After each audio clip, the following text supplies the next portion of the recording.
Drum and bass is a genre of electronic dance music characterized by fast breakbeats, heavy bass lines, and often samples and synthesizers.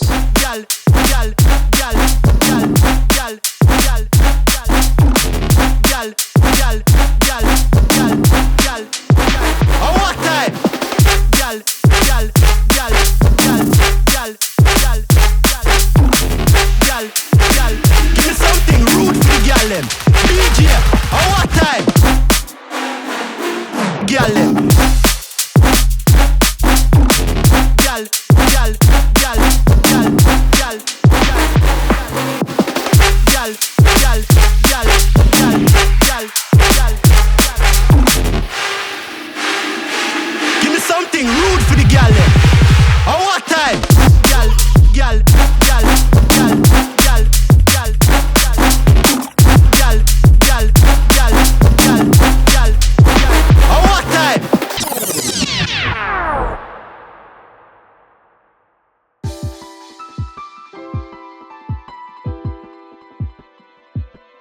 So the Manchester drum and bass scene is, I always say it's like just one big family. It's quite a plethora of artists in Manchester at the moment. Manchester is popping. It's always been popping. I think it's a beautiful place for people to express themselves, be themselves. Just thriving and thriving and thriving. You see new faces, you see new events.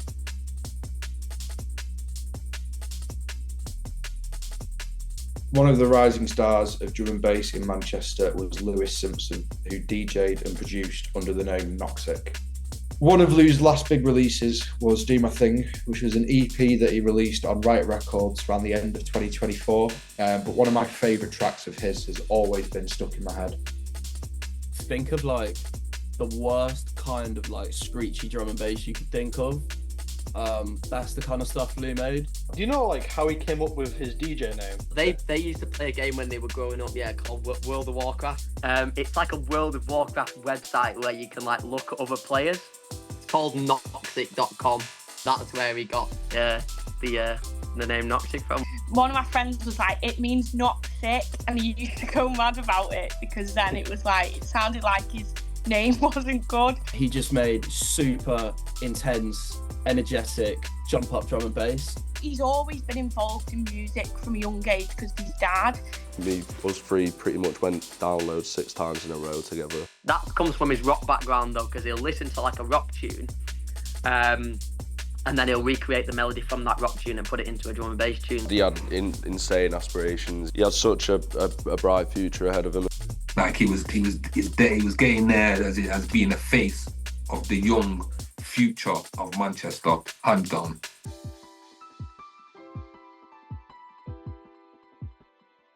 He was lovely. Everyone who ever met him, he left such a lasting impression. He always showed love. He brought everyone together. Massive smile every time you saw him, a massive hug every time you saw him. He had the most like recognisable, funniest laugh. Like he was like hands down one of the nicest people I've ever met in my life. I've never seen anyone love a party as much as that man.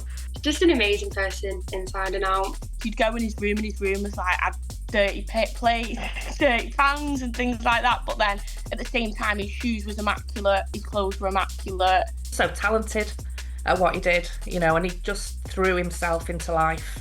I cannot say one bad thing about this guy. He made me laugh so much, like my stomach was like cramping up. I couldn't begin to describe Lewis. It would just take too long. He was just a bundle of joy to be around. Just such a kind soul. He was a legend, you know what I mean? And he was the glue to every friendship group that I know. He lived for music. He brought people together.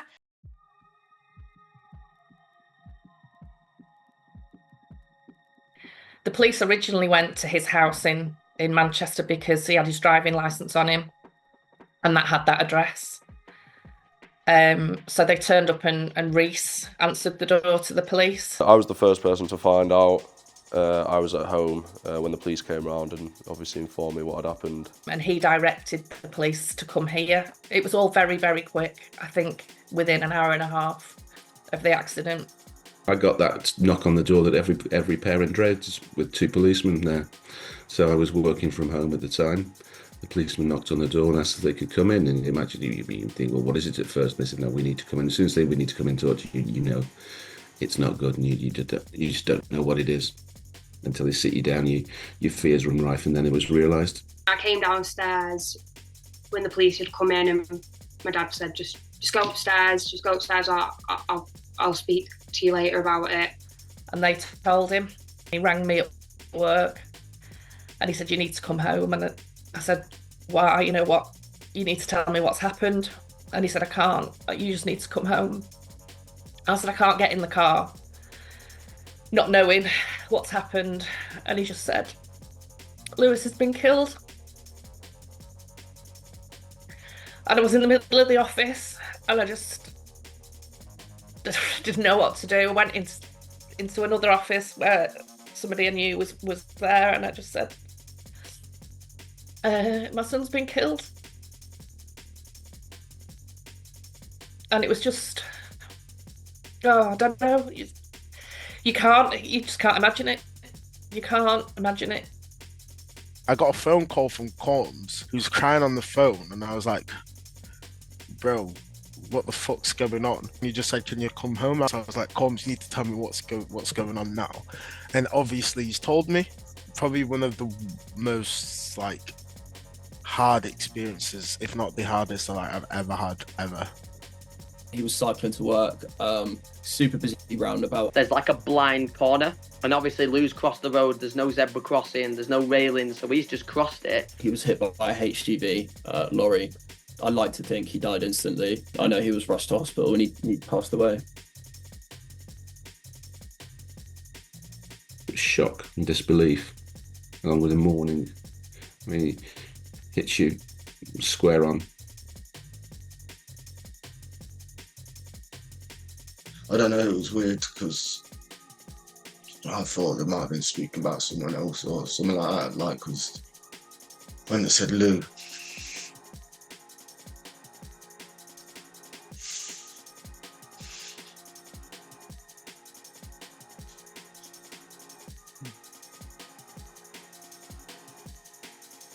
you can say that he meant everything. He was literally my best friend.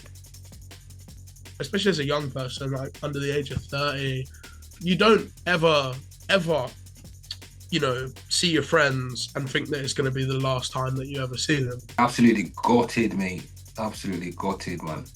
Lou is going to make it, man. I'll be honest. I've been in this game a long time. I know I can sort of tell when someone's going to blow.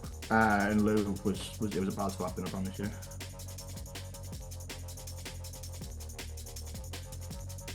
The memorial rave was just the greatest night. I thought it was amazing. You could just feel so much love in that room. Having had the funeral, it was a different way of grieving and processing it, but then to be able to really take what Lou loved at the core and celebrate and share that with everybody, that was something really, really special to do, making sure his music was heard. To get those names in a small, intimate club like Cable is unheard of. It was the best thing I've ever done in my life so far, by a mile. Sold out. I've never seen the club so packed out. Oh, I mean, it meant everything to see so many people showing up for him. Lou's mum and dad came, his mum and dad came. They were behind the decks, and I think we was able to live out Lewis's life. Just to feel the energy.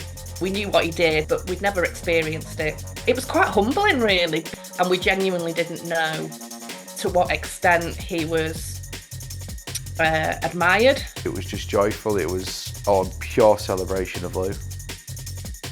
But yeah, it was a good night, and Lou would have fucking loved it, man. Lou would have been all over that rave. Touch wood, anybody watching this, nothing of the sort does happen. But you've always got to have it in your head that nothing's guaranteed, and you can't take life for granted, and you have to grab it by the balls, because we only have a certain amount of time here, so there's no point sitting there sulking and not getting on with your life. People should take away from this that life can be cut so short, and you should really live your life to the fullest. I think if Lewis knew he only had 25 years to live, I think he would have done exactly the same. everything that he did with his life, because he did so much. Hug your boys, man. You don't know when it's going to be the last hug. Live every day as if it was your last. Live life the way you want to. Treat each day as if it's your last. I mean, really go for the things you want in life. You should tell people more how much like you appreciate them, how much because as you may know now they can just be here today and then gone tomorrow. So They're living in his legacy now, and I think that is the thing. But you know what he said to me? He said to me, Chloe, legends don't live forever.